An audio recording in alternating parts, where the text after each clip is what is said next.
এখানে বিএনপি আপত্তি জানিয়েছে, সামাজিক যোগাযোগ মাধ্যমে এটি নিয়ে আলোচনা হচ্ছে। আপনার কি মনে হয় যে এটিও কোনো কৌশলগত পক্ষপাত কিনা, নাকি স্বাভাবিক অ্যালফাবেটিক্যালি যেখানে সাজানো হয়েছে সেটাই স্বাভাবিক? অসংখ্য ধন্যবাদ জসু আপা আমাকে চমৎকার প্রয়াস অন্তর্ভুক্ত করার জন্য, সাথে আমার সহ প্যানেলিস্ট শাকত ভাই আমার খুব প্রিয় মানুষ, ওনাকে অন্তর্ভুক্ত করার জন্য, এবং সময় টিভির যারা দর্শক আছে তাদেরকে অগ্রিম শুভেচ্ছা জানাচ্ছি। দেখেন, প্যারিস দার্শনিক নিকোলা একটা চমৎকার কথা বলেছেন যে রাজনীতিতে সন্দেহ হচ্ছে গণতন্ত্রের দুর্বলতা। মানে আমাদের সবচেয়ে বেশি এই দুর্বলতাটা, যে সন্দেহ করা, একে অপরকে সন্দেহ করা, এই দুর্বলতা যদি একটা বড় দলের পক্ষ থেকে হয় সেটাই খুব কষ্ট লাগে। বিএনপির মতো একটা বড় দল সিলি একটা বিষয় নিয়ে আপনি মনে করেন আমি সুপ্রিম কোর্টের লয়ার, আমার সুপ্রিম কোর্ট বার ইলেকশন হয়, ইলেকশনে হচ্ছে যে ব্যালট পেপারগুলো হয় নামের এই বর্ণমালা, মানে অ্যালফাবেট যেভাবে হয়, যেমন আমি আব্দুল্লাহ, আমার শুরুতে আব্দুল্লাহ আছে, হ্যাঁ, আব্দুল্লাহর কারণে মানে আমি 1-2 সবসময় আমার সিরিয়াল থাকে, আর যার ম দিয়ে শুরু হয় তার সিরিয়ালটা পরে আসে। তার মানে দেখেন, এই নির্বাচন কমিশন কিন্তু বলেছে যে সিরিয়ালি যেমন ধানের শীষ ধ দিয়ে শুরু হয়, আর এমন যদি হতো যে আ দিয়ে আনারস হয়, আনারসের জায়গায় দাড়িপাল্লাকে দিয়ে দিল বা শাপলাকলিকে দিয়ে দিল, এটা নিয়ে তাহলে প্রশ্নটা উঠতো। কিন্তু তারপরে সিরিয়ালি আপনি দেখেন প্রথম যে ব্যালেটের যে রোটা আছে, 6টা লাইন আছে, নিচে 14টা লাইন আছে। এই 6টা লাইনের মধ্যেই দ এবং ধ, দ হচ্ছে দাড়িপাল্লা উপরে আছে, তার নিচে হচ্ছে ধ সিরিয়াল। এখন আপনি বলতে পারেন 6টা লাইনের জায়গায় তো 7টা লাইন করতে পারতো, 7টা লাইন করলে তো 7টা লাইন যদি করতো তাহলে ধানের শীষ চলে আসতো। আপনি দেখেন দ দিয়ে প্রত্যেকটা অক্ষর দিয়ে 4টা থেকে 5টা হচ্ছে আপনার আছে, এই কি বলে, এটা কি বলে, এই প্রার্থীদের আছে 4টা থেকে প্রতীক আছে 4টা থেকে 5টা। তাহলে যদি আপনি এই ব্যালট পেপারটা A4 সাইজের, আপনি যদি প্রত্যেকটা লাইন এভাবে লাইন করতে থাকেন, তাহলে আপনার ব্যালট পেপারটা হয়ে যায় হচ্ছে প্রথম 4-5টা যদি আপনার প্রত্যেকটা রোতে দেন, তাহলে এটা অর্ধেক হয়, যার অর্ধেকটা ফাঁকা থাকে। এই জন্য ওনারা 2-3টা অক্ষরকে একসাথে দিয়েছেন, একটা রোতে দিয়েছেন। আপনি দেখেন জাতীয় নির্বাচন, এত বড় একটা নির্বাচন, এই নির্বাচনে আমি ভোট দিতে যাব, আমি ধরেন সাপোজ আমি ধানের শীষকে ভোট দিতে যাব, আমার কি টার্গেট থাকবে? এটা কি এমন যে আমরা MCQ পরীক্ষা দিতাম যখন প্রিপারেশন থাকতো না, তখন হচ্ছে শুরুতে যেগুলো আছে সবগুলো দাগায় ফেলতাম? এটা তো এমন না। এটা জাতীয় নির্বাচনে আপনি ভোট দিতে যাবেন, আপনি কাকে ভোট দিবেন, সে কোথায় আছে, সে গর্তের মধ্যে যদিও থাকে, সেখান থেকে আপনি বের করে আপনি সেখানে গিয়ে ভোটটা দিবেন। এটা তো নর্মাল কিছু না, যে এমন না যে আমি গেলাম শুরুতে যেটা আছে আনারস আছে, আনারসকে দিয়ে দিলাম, দাড়িপাল্লা উপরে আছে, দাড়িপাল্লাকে দিয়ে দিলাম, এটা এমন না। জাতীয় নির্বাচন প্রত্যেকে সচেতন, বাংলাদেশের মানুষ প্রত্যেকে সচেতন, প্রত্যেকে ভোটটা যখন দিবে সে তার মেন্টাল প্রিপারেশন থাকবে, আমি কাকে ভোটটা দিব, এবং সে যেখানেই থাকুক, সে মার্কাটা যেখানেই থাকুক, বাংলাদেশের মানুষের মতো এত রাজনৈতিক সচেতন মানুষ কিন্তু আপনি পাবেন। আপনি একটা রিক্সা চালক হতে, ব্যান চালক হতে, একবারে এলিট শ্রেণী পর্যন্ত প্রত্যেকে রাজনৈতিক সচেতন, প্রত্যেকে ডিসাইডেড থাকে যে সে কাকে ভোটটা দিবে। ভোট দেওয়ার আগে সেই এমন না যে গেলাম কোন মার্কাটা দেখতে একটু সুন্দর, যে ঝকঝকা, তার উপরে আমি দিয়ে দিলাম, এটা এমন না, বা সামনে যেটা পড়লো সেটাতে দিয়ে দিলাম, এটা এমন না। তো সুতরাং এটাকে নিয়ে যে আমি মনে করি এটা বিএনপির একটা রাজনীতি, আমার কাছে যেটা মনে হয় এটা বিএনপির একটা রাজনীতি ক্যাম্পেইনটা কেমন, যে আমাদেরটা মাঝখানে আছে, আমরা যদি এটা ইসির কাছে গিয়ে বলি, এটা সবাই একটু জানবে যে আমাদেরটা মাঝখানে আছে, মিডিয়াগুলোতে আসবে, এটা রাজনীতি ক্যাম্পেইন মনে হয়েছে আমার কাছে। কারণ নজরুল সাহেবের মতো এত বড় ব্যক্তিত্ব, সে একটা সিলি বিষয় নিয়ে, নজরুল সাহেব কিন্তু বলছেন যে শাপলাকলি আর দাড়িপাল্লা উপরে আসছে, তাহলে কি তারা ইচ্ছাকৃতভাবে সে ভোট দিতে গিয়ে সে দাড়িপাল্লায় দিবে, বা দাড়িপাল্লায় ভোট দিতে গিয়ে দাড়িপাল্লা কোথায় আছে খুঁজে না পেয়ে ধানের শীষে দিবে, এইটাই দেশে হয় না। ফলে এটা ক্যাম্পেইনের দরকার হয়। একটি ভিডিও, একটি না 2টি ভিডিও খুব সম্ভবত ছড়িয়েছে, একটি 27 সেকেন্ডের ভিডিও, আর একটি খুব বড় ভিডিও, খুব সম্ভবত 7 মিনিটের বেশি ভিডিও। সেখানে দেখা যাচ্ছে একটি বাসার ভেতরে একাধিক ব্যক্তি আছে এবং বিপুল সংখ্যক পোস্টাল ব্যালট তাদের সাথে আছে, তারা সেগুলো গণনা করছে। খামগুলোর উপর বাহরাইনের ঠিকানা লেখা দেখা গেছে। আজকে যখন নজরুল ইসলাম খান গিয়েছেন, তিনি তখন সাংবাদিকদের বলেছেন বাহরাইনের একটি বিশেষ রাজনৈতিক দলের নেতারা পোস্টাল ব্যালট হ্যান্ডেল করছেন। বিশেষ রাজনৈতিক দল বলতে খুব সম্ভবত তিনি জামাতকে বুঝিয়েছেন, এবং নির্বাচন কমিশনের কাছে তারা জানিয়েছেন যেন আইনি ব্যবস্থা নেওয়া হয়। এই বিষয়টি আসলে নির্বাচনকে সামনে রেখে উদ্বেগজনক কিনা? ডেফিনেটলি। ধরেন এইখানে ওই যে বললাম যে এরা আসলে অগোছালো, হয় এরা ঠিকভাবে ডিল করতে পারছে না, অথবা কোনো বদ উদ্দেশ্য আছে। দুইটার একটা তো আপনাকে মানতে হবে। তো আমি সরলভাবে দেখি যে না, এরা বদ উদ্দেশ্য নিয়ে করেনি, এরা প্রক্রিয়াগত ভুল করেছে। কারণ একটা ব্যালট পেপার আপনার নির্বাচনের আগে ভোটারের হাতে চলে যাবে, এবং ভোটাররা যে যার মতো ভাগ বাটোয়ারা করে নিজেরা নিয়ে যেতে পারে, এটা ভাবতে পারেন আপনি? এটা কোনোভাবে সম্ভব। এবং সেইখানে দেখেন ইসির ইয়েটা কোথায়। আজকে এটা নিয়ে সাংবাদিকরা প্রশ্ন করার পরে ইসির সচিব যে আক্তার আহমেদ সাহেব, উনি এই বিষয়টা ব্যাখ্যা করে বলছেন এইভাবে, ছাত্র জীবনে হোস্টেলে যেমন একটা জায়গায় চিঠিপত্র রেখে যেত একটা টেবিলের উপরে, আমরা সেখান থেকে নিজেরা নিয়ে নিতাম, সেরকম একটা বক্সে 160টি ব্যালট দিয়ে গেছে। ওই বক্সটা যখন বাংলাদেশি প্রবাসী ভাইয়েরা এসে খুলেছেন 4-5 জন, তখন তারা ওটা ভাগ করে যে আমার পাশের ঘরে ও থাকে, আমি এটা নিচ্ছি, আমি ওটা পৌঁছে দেবো। ব্যাপারটা এইরকম। একজন ইসি সচিব তিনি এই বিষয়টাকে সিরিয়াসলি না নিয়ে এরকম একটা মন গড়া একটা ব্যাখ্যা দিয়ে দিলেন। তাকে কেউ বলেছে যে আমরা এইভাবে নিয়েছি? তারপরেই দেখেন সন্ধ্যার সময় ইসি থেকে আবার স্টেটমেন্ট পাঠানো হচ্ছে প্রেসে, বলছে কোনো খামি খোলা হয়নি। তাহলে এই যে ইসি সচিব একবার বলছেন যে নিজেরা ভাগ বাটোয়ারা করে, এর আমার পাশের রুমেও থাকে, আমার পাশের বাসাও থাকে, আমি পৌঁছে দিব বলে খুলে নিয়ে গেছে। অথচ ওই ভিডিওতে কিন্তু ভিডিও যে করছে একজনে না করছে যে ভিডিও করে না, ফেসবুকে দিয়ে না, ফেসবুকে দিয়ে না। তার মানে এরা নিজেরা গিয়ে ইচ্ছাকৃতভাবে এইভাবে খুলে নিজেরা ভাগ বাটোয়ারা করে নিয়েছে এবং সেটা গোপন রাখতেও চেয়েছে, কিন্তু যারা ভিডিও করেছে তারা আবার ফেসবুকে সেটা ছেড়ে দিয়েছে। ফলে এইটাও তো ইসির মিসম্যানেজমেন্ট। যদি আমি ইসিকে ষড়যন্ত্রকারী হিসেবে অভিযুক্ত করতে না চাই, যদি ইসিকে আমি কোনো বিশেষ দলের সঙ্গে বিশেষ সখ্য থেকে এটা করেছে সেরকম বলতে না চাই, তাহলেও তো এটা ইসিকে মানতে হবে যে এটা তাদের মিসম্যানেজমেন্ট। তারা যে চ্যানেলে পাঠিয়েছে সেই চ্যানেলে কিভাবে কোথায় পৌঁছবে, কে রিসিভ করবে, কোন জায়গা থেকে কোন ডেটে এটা ডিস্ট্রিবিউট হবে, কি পদ্ধতিতে এই ব্যালট ভোটটা দিবে, এই সমস্ত কিছু তো তাদের গাইডলাইন আছে। সেই গাইডলাইনের বাইরে এটা গেছে মানে একটা অনিয়ম হয়েছে, এবং এই অনিয়মটা খুব গুরুতর অনিয়ম। এটা খুব সাধারণ কোনো অনিয়ম না যেটাকে এইভাবে ব্যাখ্যা দিয়ে উড়িয়ে দেওয়া যায়। ছিল কয়েকজন আবার বাধা দিচ্ছেন যে ভিডিও যেন না করা হয়। সেখানে বিএনপির তরফ থেকে একটি রাজনৈতিক দলের নেতার বাড়ি বাহরাইনে সেই অভিযোগটি এসেছে। জাতীয় নির্বাচনের আগে এমন বিষয়গুলো সামনে আসা সেই দলের জন্য বা নির্বাচনের জন্য প্রশ্নবিদ্ধ করার কোনো জায়গা তৈরি হয় কিনা? দেখেন, আমি এটা একটু ভিন্নভাবে দেখি। শাকত ভাই যেভাবে দেখেছে আমি একটু ভিন্নভাবে দেখি। কেন ভিন্নভাবে দেখি? প্রবাসীরা প্রথম ভোট দেওয়ার সুযোগ পেয়েছে, তাদের মধ্যে যে উচ্ছ্বাস, প্রবাসীদেরকে বলা আছে যে নির্দিষ্ট টাইমের আগে ব্যালট খোলা যাবে না, কিন্তু অনেকে নির্দিষ্ট টাইমের আগে ব্যালট খুলে ধানের শীষে ভোট দিচ্ছে, না কে ভোট দিচ্ছে, ভাইরাল হয়েছে ছবিগুলো। কিন্তু এটা কিন্তু নির্দিষ্ট টাইমের আগে। এখন আপনি কথা হচ্ছে এক জায়গায় আপনি অনেকগুলো ব্যালট পেলেন, পেয়ে কি আপনি চাইলে কি সাথে সাথে ভোটটা দিতে পারেন? ভোটটা কি এই অ্যালাউ হবে না? এখানে কিছু প্রসিডিউর আছে। আপনি যখন এই ব্যালট পেপারে, পোস্টাল ব্যালটে যখন একটা অ্যাপস আছে, বিডি অ্যাপস আছে, এই অ্যাপসে সাইন ইন করতে হয় আপনার নাম্বার দিয়ে, সেখানে আপনার এনআইডি কার্ড দিতে হয়, এনআইডি কার্ড দিয়ে সেখানে একটা অ্যাড্রেস দিতে হয়, পোস্টাল অ্যাড্রেস। আপনি জানেন বিদেশে একটা পোস্টাল অ্যাড্রেসকে টাকা দিয়ে দিতে হয়, পোস্টাল অ্যাড্রেস দিতে হলে টাকা দিয়ে দিতে হয়।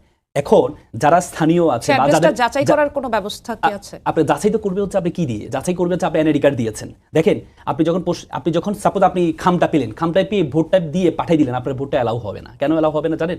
কারণ খামের ভিতরে একটা কিউআর কোড আছে।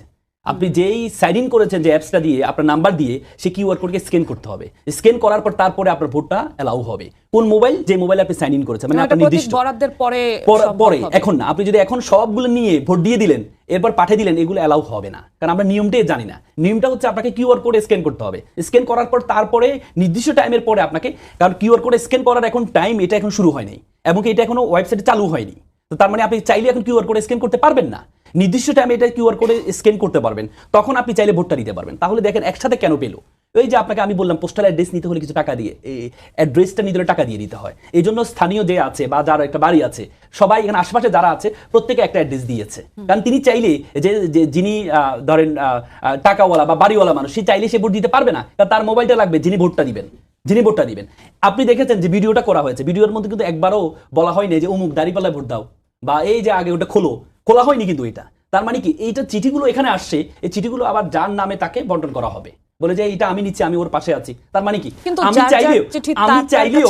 চাইলেও তার এই যে পোস্টাল এই চিঠিটা খুলে আমি চাইলেও ভোট দিতে পারবো না, কারণ তার মোবাইল দিয়ে কিউআর কোড স্ক্যান করতে হবে। আমি চাইলেও পারবো না। এই যে আমি শুরুতে বললাম যে রাজনীতি দুর্বলতা হচ্ছে সন্দেহ করা। কিন্তু তার কাছে পৌঁছানোটাই যদি না পৌঁছায় তাহলে ভোটটা অ্যালাউ হবে না। এত কষ্ট করে আপনি একটা সাইন ইন করে, আমি একজন প্রবাসীকে দেখেছি, মানে তার সাইন ইন করতে কমকে 3 ঘন্টা সময় লেগেছে, আমার থেকে সহযোগিতা নিয়েছে। তার মানে এত কষ্ট করে, এত আবেগ দিয়ে যে প্রবাসীটা ভোটটা সাইন ইন করলো, এই তারপরে পোস্টাল ব্যালটটা তার কাছে আসলো, আপনি কি মনে করেন সে তারটা গ্রহণ করবে না? সে কি এমনি ফেলে দিলে তো লাভ হবে না। আপনি যত টাকা খরচ করেন, যতক্ষণ পর্যন্ত আপনার মোবাইল দিয়ে কিউআর কোড স্ক্যান না করবেন, ততক্ষণ পর্যন্ত আপনার ভোটটা অ্যালাউ হবে না। তো তাহলে এই জিনিসটাকে, একটা ভিডিও দেখলাম আমি, নামও বলা নেই যে দাঁড়িপাল্লায় ভোট দাও বা খোলাও নেই, তারপরেও আমরা সন্দেহ করছি এইটাকে নির্দিষ্ট কোন দলের হইতে পারে। সেটা কি? এটা আমাদের যেটি বললাম যে আমরা একে অপরকে সন্দেহ করি এবং সেখানে একটা মবও হয়েছে।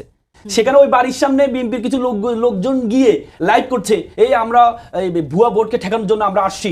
তার মানে কি, এই যে আমাদের রাজনীতিটা, আগের যে রাজনীতি, সে রাজনীতি আমরা ফিরে আসছি। এই যে শুরু, মানে কোনো একটা সুযোগ পাইলে ভাইরাল বিষয়, বাঙালি তো আমরা ভাইরাল জাতি, মানে কোনো কিছু পাইলে যে আমাকে দেখা যাক যে আমি এটা প্রতিবাদ করছি। কি প্রতিবাদ করছেন আপনি? যদি এমন হতো যে আপনি সেখানে ভোট দিচ্ছেন, ভোট দিতে পারবেন না, কারণ ভোট দিতে তার মোবাইল ছাড়া, তার মোবাইলের যে কিউআর কোড এবং তার মোবাইলের সাইন ইন করা ছাড়া আপনি ভোট দিতে পারবেন না। সবগুলো আপনি নিয়ে যান জোর করে, পারবেন না আপনি, ওই নিয়ম না জানার কারণে। ওই যে বলে যে মানি না, কি মানো না, জানি না, সবাই বলে মানি না, আমি বলি মানি না। আমাদের কার্যক্রম হয়ে গেছে এমন। ডক্টর সাখাওয়াত হোসেন শান্ত, আপনার কাছে একটু আসতে চাই।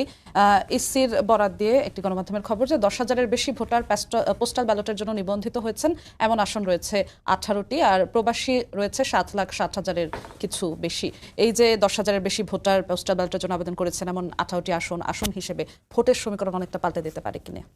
না, ডেফিনেটলি প্রবাসীদের তো বাংলাদেশের উন্নয়নে যেরকম তাদের ভূমিকা আছে, গণ অভ্যুত্থানের সময় তাদের যেমন ভূমিকা ছিল, গণ অভ্যুত্থান পরবর্তী বাংলাদেশের রেমিটেন্স পাঠিয়ে এই দেশটাকে সচল রাখায় তাদের যেমন ভূমিকা ছিল বা আছে, ঠিক একইভাবে কোনো আসনে তাদের যেখানে বেশি ভোট, সেখানে তো তারা একটা বড় ফ্যাক্টর হয়ে যেতেই পারে।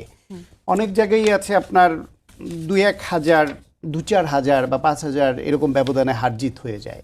সেইখানে প্রবাসীরা যদি ঠিকমতো ভোট দেয়, তারা তো অবশ্যই ফ্যাক্টর, এবং প্রবাসীরা যাতে ফ্যাক্টর হতে পারে সেজন্যই তো তাদের ভোটার করা হয়েছে, কারণ তাদের অধিকারটা রক্ষিত হোক।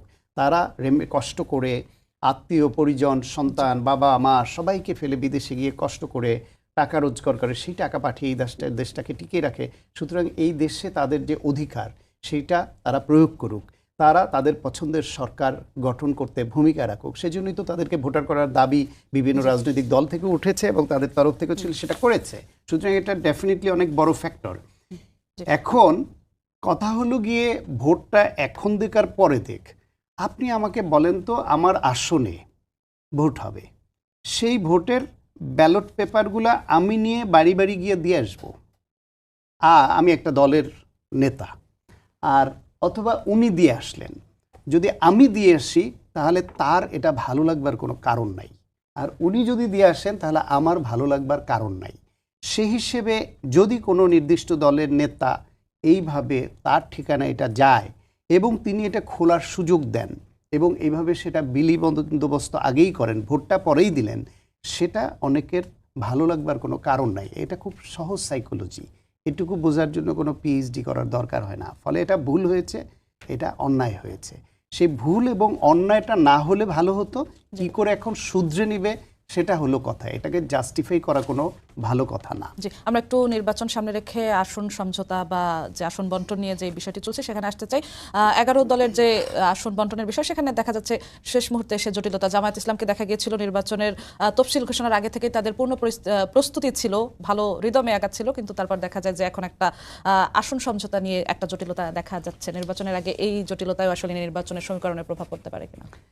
বাংলাদেশের রাজনীতিতে এই যে জোট, এই জোটটা কখনোই আদর্শিক হয়নি। এই জোট হয় স্বার্থের বিলি বন্টন।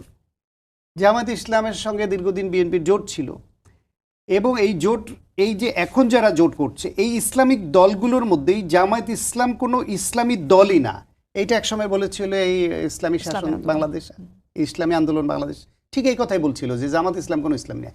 এখন যেমন হেফাজতের নেতা বলছেন জামাত ইসলামের কোনো ইসলামী নেই এবং এরা নির্বাচিত হলে দেশ থেকে ইসলাম ধ্বংস হয়ে যাবে। ফলে এই ইসলামপন্থীদের মধ্যেই এই বিভেদটা অনেক দীর্ঘদিন ছিল। হঠাৎ করে তারা ভোটের সমীকরণে এসে এক জায়গায় হলো, এটা একটা স্বার্থ। সেই স্বার্থের দ্বন্দ্বটা প্রকট হচ্ছে যখন, তখন বনিবনার ঘাটতি হচ্ছে। আবার যদি বিলি বন্টন ঠিক হয়ে যায়, এই বনিবনা চলে যাবে, তবে এই ক্ষেত্রে যারাই ওই জোটের লিডিং দল থাকে তারা বেশি সংকটে পড়ে। বিএনপির সঙ্গে জামায়াত ইসলাম ছিল, জাতীয় বিভিন্ন দল ছিল, 4 দলীয় জোট ছিল। যখন 2008 সালের নির্বাচনের সময় বিএনপি তখন যেহেতু ওই জোটের লিডিং দল, জামায়াত ইসলাম বিএনপিকে এরকম ট্র্যাপ করেছিল। ট্র্যাপ করে আলী হাসান মোহাম্মদ মুজাহিদ এমন একটা আসন তাকে দিতে বাধ্য করেছিলেন যেখানে তার জামানত বাজেয়াপ্ত হয়েছে।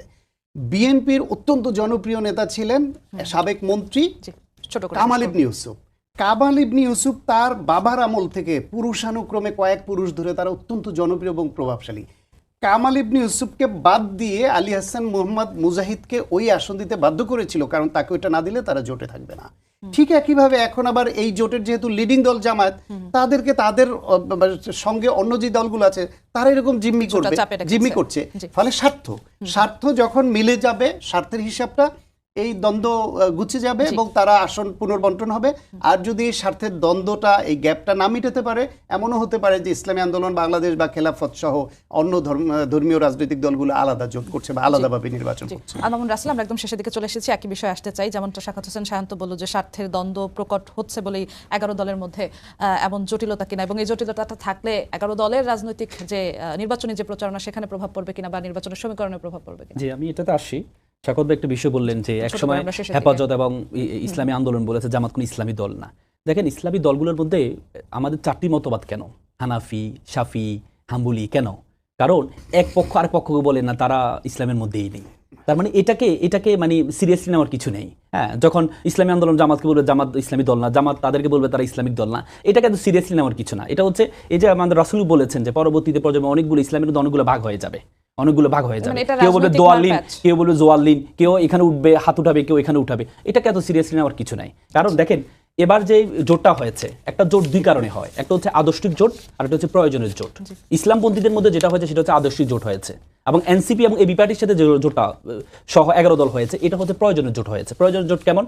কারণ এনসিপি মনে করছে জুলাইয়ের যে সনদটা বাস্তবায়ন হওয়া দরকার এবং জুলাইয়ের যে সংস্কারগুলো, ভোটটা জয় হওয়া দরকার, সেখানে জামাত সবচেয়ে বেশি এগিয়ে আছে। কারণ বিএনপি আপনি বিভিন্নভাবে, যদিও এর কথা বলছে, কিন্তু বিভিন্নভাবে না এর ক্যাম্পেইন করছে। যদি ক্যাম্পেইন না জিতে যায়, তাহলে কি এনসিপির যে জুলাই সনদের যে আইনি ভিত্তি, সেটা কিন্তু এই এনসিপির যারা জুলাই যুদ্ধে আছে তারা পাবে না।